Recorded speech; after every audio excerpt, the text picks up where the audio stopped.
আমার হার্টের আছে, তা আমি কি বাত মুক্তি তেলটা মাখতে পারি?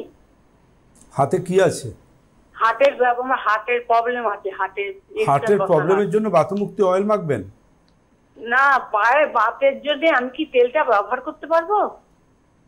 হ্যাঁ, পায়ে আপনার পায়ের সমস্যা কি সেটা প্রথম বলতে হবে। বাত বলে তো কোনো অসুখ হয় না। বাত ব্যথা, প্রচুর ব্যথা। পায়ের ব্যথা, পায়ের এক্সরে করিয়েছেন কোনো? হাঁটু মাসেলে প্রচুর ব্যথা। আপনি হাঁটুর এক্সরে, রক্ত পরীক্ষা এগুলো কি রিসেন্টলি করিয়েছেন কিছু? না, এখন করাইনি, আগে করেছিলাম। সেই রিপোর্টগুলো কি আছে না হারিয়ে গেছে?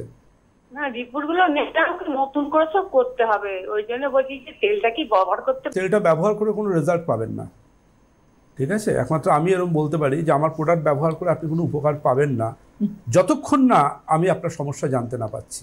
পায়ের ব্যথা অনেক কারণে হয়। পায়ের ব্যথা মানে এরম নয় যে অন্ধকারে ঢিল ছড়ার মতো একটা তেল বলবো আপনি মাখতে থাকুন, ওরম নয়। আপনাকে প্রপার ফাইন্ড আউট করতে হবে যে কী কারণে ব্যথা হচ্ছে, এবং তার জন্য খাবার ওষুধ আপনাকে খেতে হবে, এবং তার সাথে তারা অ্যাডভাইস করবে আপনাকে, তখন তার সাথে আপনি বাতমুক্তি অয়েল ব্যবহার করতে পারবেন। কিন্তু খাবার ওষুধ ফার্স্ট খেতে হবে আপনাকে, কারণ ভেতর থেকে ব্যথা তো ভেতরে হচ্ছে, তেল তো ভেতরে যাবে না, তেল তো বাইরের চামড়ায় থাকবে। ভেতর থেকে ঠিক করতে হবে আপনাকে, আর ভেতর থেকে ঠিক করতে গেলে আপনাকে ইন্টারনালি ওষুধ খেতে হবে যাতে আপনার ব্যথাটা সেরে যায়।